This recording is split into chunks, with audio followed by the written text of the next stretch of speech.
Hello everyone, welcome back to your channel, The Economics Hub. Students, today we will discuss about chapter 4th of class 12th macroeconomics, that is methods of calculating national income. This will be our part first of this chapter. So in this video we will discuss about how we can calculate national income by using different methods. So mainly अगर हम बात करें तो national income को calculate करने के लिए 3 types के मेथड्स होते हैं। पहला है value added method, second one is income method and third one is expenditure method. तो आज की इस वीडियो में हम डिस्कस करने वाले हैं वैल्यू एडेड मेथड के बारे में। उसके बाद जो फर्दर हमारी वीडियोज़ आएंगी उनमें हम डिस्कस करेंगे कि कैसे हम इनकम मेथड को यूज़ कर सकते हैं और एक्सपेंडिचर मेथड को यूज़ कर सकते हैं। सो आज देखते हैं हम वैल्यू एडेड मेथड को यूज़ करने का तरीका।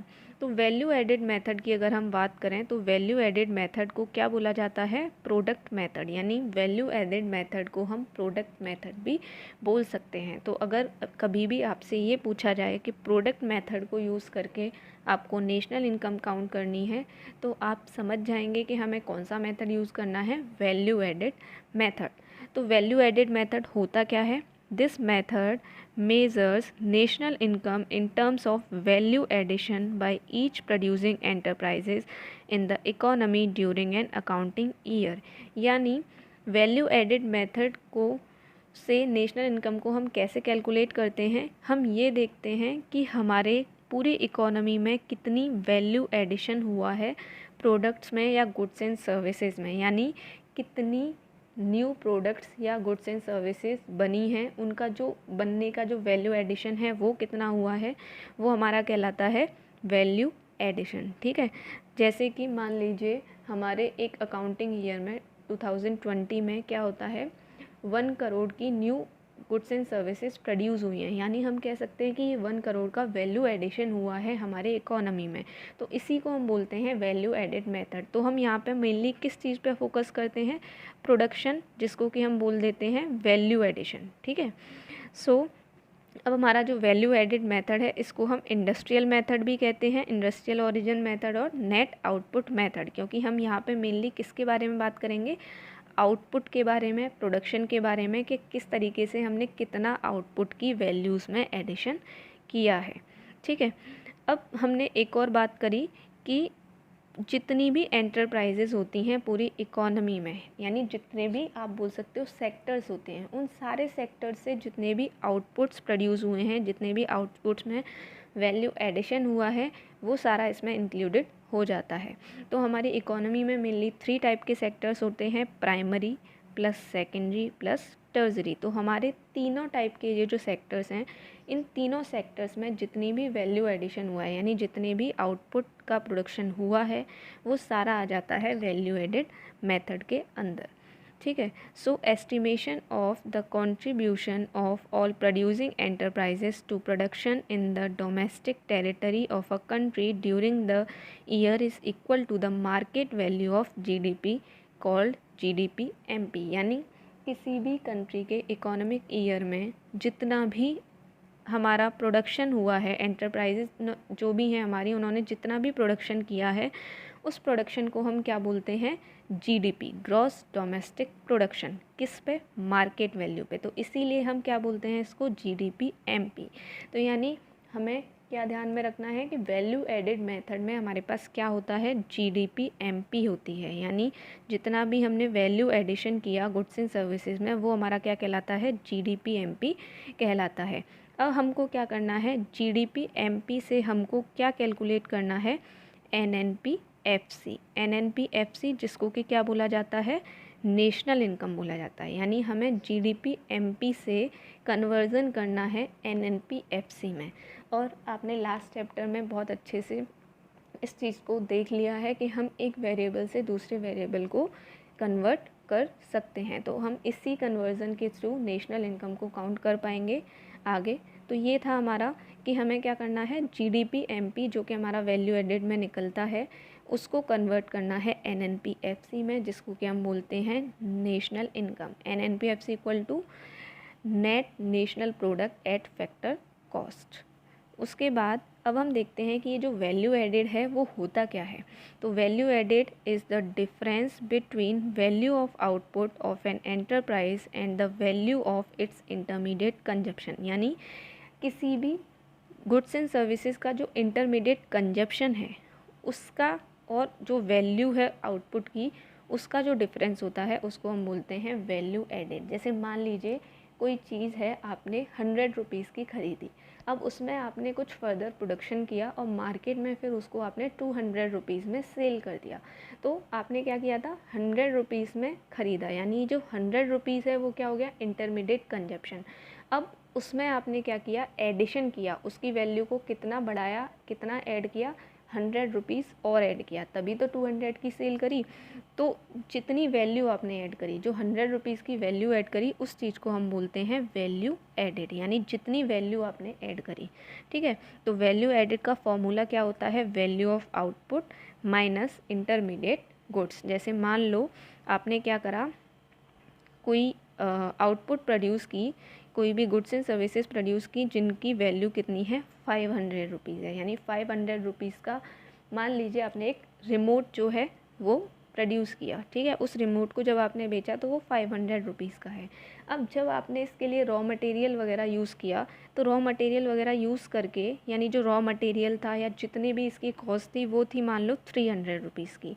तो आप क्या बोलोगे कि 300 की रुपीज़ की चीज़ को, यानी 300 रुपीज़ का जो रॉ मटेरियल वगैरह था उसको आपने कन्वर्ट कर दिया किस में, 500 रुपीज़ में, यानी आपने कितने रुपीज़ का वैल्यू एडिशन किया, 200 का, यानी 300 की चीज़ को आपने 500 में सेल कर दिया। तो ये हमारा कहलाता है वैल्यू एडेड, यानी जितना भी वैल्यू एडिशन होता है गुड्स एंड सर्विसेज में। उसके बाद हमारी बात आ जाती है वैल्यू ऑफ आउटपुट की। वैल्यू ऑफ आउटपुट यानी किसी भी प्रोडक्शन का किसी भी प्रोडक्ट का जो भी मार्केट प्राइस होता है, यानी जितने भी वैल्यू पे आप उसको मार्केट में सेल कर सकते हो, वो हमारा कहलाता है वैल्यू ऑफ आउटपुट। तो ये क्या है, it refers to the market value of goods and services produced by a firm. यानी मान लो आपने एक जो रिमोट अभी हमने एग्जांपल लिया वो प्रोड्यूस किया, तो आप उसको कितने रुपए में बेच रहे हो, 500 रुपये में, यानी उसकी मार्केट वैल्यू कितनी है, 500 रुपीज़। तो वो कहलाती है उस रिमोट की वैल्यू, यानी वैल्यू ऑफ आउटपुट। ठीक है, यानी गुड्स एंड सर्विसेज की जो मार्केट वैल्यू है सिंपली वही कहलाती है आपकी वैल्यू ऑफ आउटपुट। तो वैल्यू ऑफ आउटपुट को हम कैसे कैलकुलेट कर सकते हैं कि हम सिंपली ये देख सकते हैं कि हमने पूरे साल में कितनी सेल करी, यानी कितनी सेल्स थी हमारी। मान लो हमने पूरे साल में 5 लाख रुपए के रिमोट सेल कर दिए, यानी 5 लाख हमारी सेल हो गई, तो वही हमारा क्या हो जाएगा, वैल्यू ऑफ आउटपुट हो जाएगा।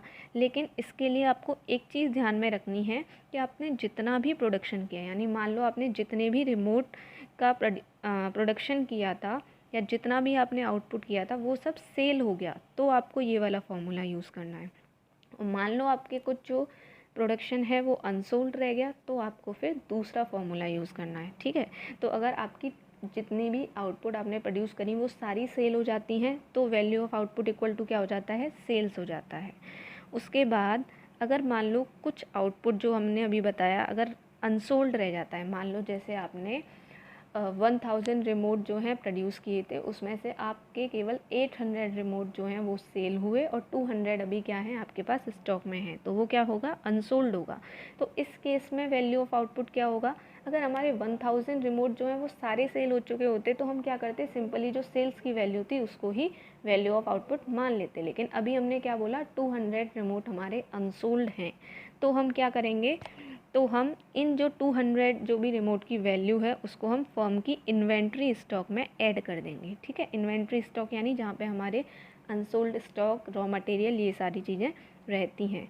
और उसके बाद ये जो वैल्यू है इसकी रिमोट की, वो हमारी चेंज इन स्टॉक या जिसको हम बोलते हैं इस साइन को डेल्टा, तो डेल्टा स्टॉक के थ्रू शो करेंगे।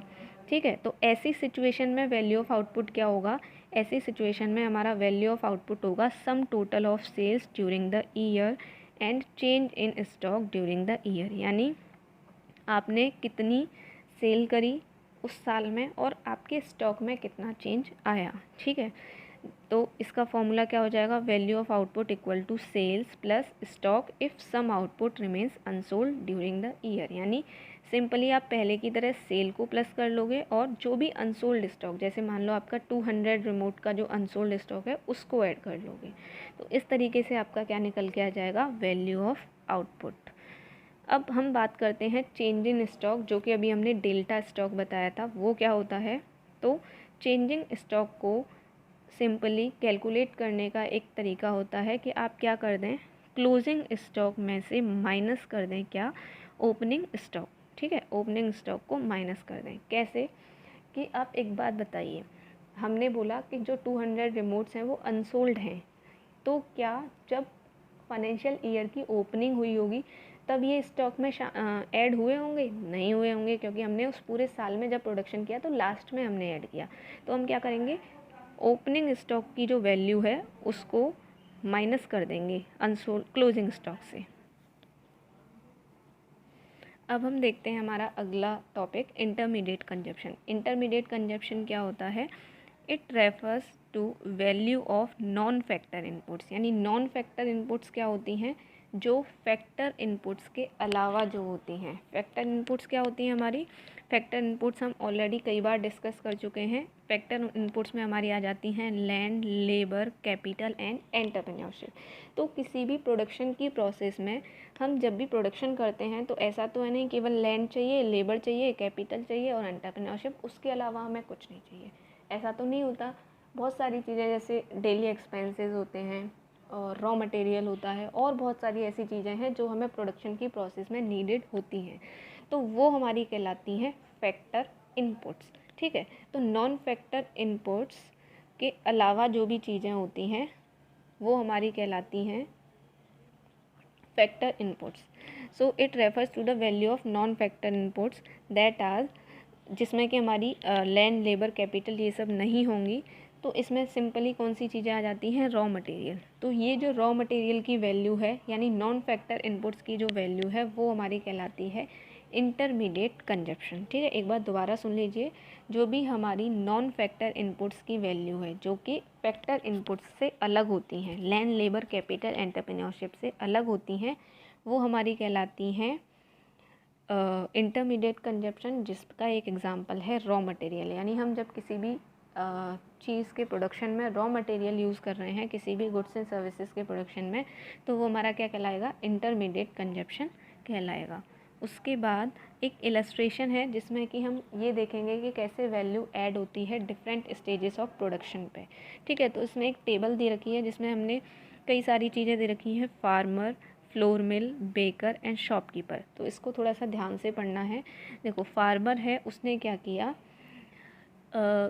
फार्मर ने जो वीट होते हैं यानी जो गेहूँ होते हैं उनका प्रोडक्शन किया, जिसकी वैल्यू क्या थी, यानी वैल्यू ऑफ आउटपुट कितना था वीट का, 600 रुपीज़। यानी उसने उन जो गेहूँ हैं उनका प्रोडक्शन किया और उनको मार्केट में सेल करने के लिए रेडी किया, तो उनके आउटपुट की वैल्यू कितनी थी, 600। ठीक है, और उसने उन वीट को प्रोड्यूस करने के लिए जो इंटरमीडिएट गुड्स या इंटरमीडिएट जो कंजप्शन यूज़ किया, यानी उसने जो कॉस्ट यूज़ करी वो थी 200 की। तो आप सिंपली ये समझ सकते हैं 200 की उसने कॉस्ट लगाई और 200 की कॉस्ट से कितना का प्रोडक्शन हुआ, 600 का। तो यानी उसने कितने रुपए की वैल्यू ऐड कर ली, 400 रुपीज़ की। ठीक है ना, क्योंकि 200 का तो ऑब्वियसली कॉस्ट आ गया। उसके बाद ये जो वीट है उसको कहाँ कर दिया गया, फ्लोर मिल को सेल कर दिया गया। तो फ्लोर मिल ने जो वीट है वो 600 का ख़रीदा, यानी आप बोल सकते हो कॉस्ट ऑफ इंटरमीडिएट गुड्स या इंटरमीडिएट कंजप्शन कितना हो गया, 600 हो गया। और जब उसने इन गेहूं का आटा बना के बेचा तो वो कितने का बेचा, 800 रुपीज़ का। तो इन्होंने कितने की वैल्यू ऐड कर ली भाई, 600 का इनको गेहूं मिला और आटा बना के कितने का बेचा, 800 का। तो ऑब्वियसली 200 की वैल्यू ऐड हो गई, 600 को माइनस कर दो 800 में से। उसके बाद ये जो आटा है, ये जो फ्लोर है, वो किसने लिया, एक बेकर ने लिया। उस बेकर ने उसको 800 रुपीज़ में ख़रीदा उस फ्लोर को। उसके बाद उसने कुछ ब्रेड वगैरह या कोई भी बिस्किट या कोई और चीज़ बनाई और उसको उसने सोल्ड कर दिया 1000 रुपीज़ में।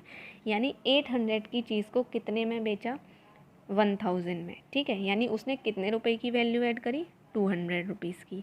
उसके बाद जब ये 1000 रुपीज़ की जो भी बिस्किट या ब्रेड बने वो एक शॉपकीपर ने ख़रीदे, और उनको उसने सेल किया 1200 रुपीज़ में, यानी उसने कितने रुपए की वैल्यू ऐड कर दी, 200 की। तो अगर हम टोटली यहाँ पे वैल्यू एडिशन देखें तो टोटल वैल्यू एडिशन कितना हुआ, 400 plus 200 plus 200 plus 200 equal to 1000, ठीक है।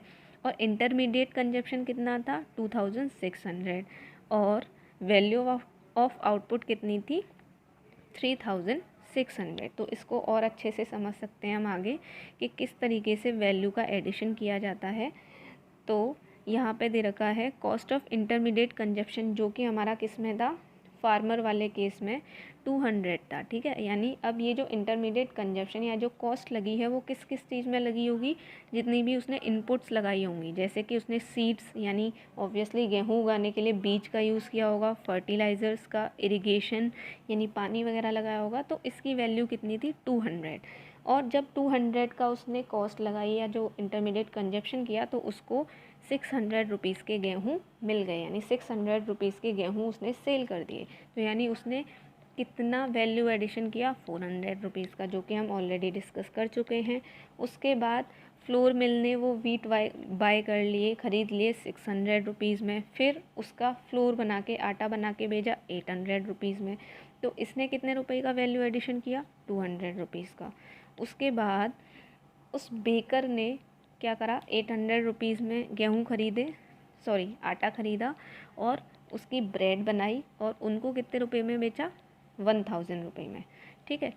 तो इसने कितने का वैल्यू एडिशन किया, अगेन 200 का, क्योंकि 800 की कोई चीज़ खरीदी और 1000 में सेल करी। उसके बाद शॉपकीपर है एक, उसने क्या किया, वो जो 1000 की ब्रेड थी उनको परचेज़ किया और 1200 में बेच दिया। अगेन इसने भी 200 रुपीज़ का वैल्यू एडिशन किया। तो इस तरीके से हम कह सकते हैं कि इन चारों लोगों ने, या इसमें सेक्टर्स भी इंक्लूड हो गए, प्राइमरी सेक्टर हो या सेकेंडरी या टर्जरी, इन्होंने कितने का वैल्यू एडिशन किया, 1000 का। 400 का फार्मर ने किया, 200 का फ्लोर मिल ने, 200 का बेकर ने और 200 का शॉपकीपर ने। तो टोटली 1000 रुपीज़ का क्या कर दिया, वैल्यू एडिशन कर दिया। तो ये जो वैल्यू एडिशन है वो हमारा कहलाता है जीडीपी एमपी, यानी किसी भी अकाउंटिंग ईयर में जितनी भी वैल्यू एडिशन हुई वो हमारी कहलाती है जीडीपी एमपी। अब हमें जीडीपी एमपी से क्या कैलकुलेट करना है, नेशनल इनकम यानी एनएनपी-एफसी। तो उसके लिए हम क्या करेंगे, कन्वर्ज़न करेंगे, जो कि हम देखते हैं कैसे करेंगे कन्वर्ज़न। सबसे पहले जीडीपी एमपी हमारे पास है, तो हम क्या करेंगे, gross domestic production at market price है हमारे पास, तो हम ग्रॉस को नेट में कन्वर्ट करने के लिए क्या कर देंगे, डेप्रिसिएशन को माइनस कर देंगे। तो जब ग्रॉस में से डेप्रिसिएशन माइनस हो जाएगा तो क्या आ जाएगा, एनडीपी एमपी, ठीक है। अब एनडीपी एमपी में हम क्या कर देंगे, नेट इनडायरेक्ट टैक्सेस को माइनस कर देंगे, यानी मार्केट प्राइसेस में से जब हम नेट इनडायरेक्ट टैक्सेस को माइनस कर देते हैं तो हमारा क्या निकलता है, फैक्टर कॉस्ट। ये सारी चीज़ें हम ऑलरेडी लास्ट चैप्टर में डिस्कस कर चुके हैं। तो एनडीपी एमपी में से नेट इनडायरेक्ट टैक्सेस को माइनस किया तो हमारा क्या निकला, एनडीपी एफसी। अब एनडीपी एफसी में हम क्या कर देंगे, plus net factor income from abroad, यानी अभी हमारे पास क्या है, net domestic product at factor cost है, यानी डोमेस्टिक प्रोडक्ट है, अब उसको हमें किस में कन्वर्ट करना है, नेशनल में। तो डोमेस्टिक को नेशनल में कन्वर्ट करने के लिए हम क्या करेंगे, net factor income from abroad को प्लस कर देंगे। तो इस तरीके से हमारा क्या निकल के आ जाएगा, एनएनपी-एफसी। तो सिंपली हमें क्या करना है, जीडीपी एमपी को एनएनपी-एफसी में कन्वर्ट करने के लिए पहले ग्रॉस को नेट में कन्वर्ट करना पड़ेगा, जिसके लिए हमको डेप्रिसिएशन माइनस करना है। उसके बाद डोमेस्टिक को हमें नेशनल में कन्वर्ट करना है, जिसके लिए हमें net factor income from abroad को प्लस करना है, और मार्केट प्राइस से हमें कन्वर्ट करना है फैक्टर कॉस्ट में, जिसके लिए हमें नेट इनडायरेक्ट टैक्सेस को माइनस करना है। तो इस तरीके से कन्वर्जन हो जाएगा, जो कि हमारे जो भी नेशनल इनकम की कैलकुलेशन होगी उसमें हेल्पफुल रहेगा। सो आज के लिए बस इतना ही। आई होप ये एक्सप्लेनेशन आपको अच्छा लगा हो, समझ आया हो, और अगर ये एक्सप्लेनेशन आपको समझ आया हो तो प्लीज़ वीडियो को लाइक कीजिएगा, फ्रेंड्स के साथ शेयर कीजिएगा एंड चैनल को सब्सक्राइब कीजिएगा। मिलते हैं हमारी अगली वीडियो में इसके आगे वाले पार्ट के साथ। Till then keep learning, keep growing. Thank you, bye bye, have a nice day.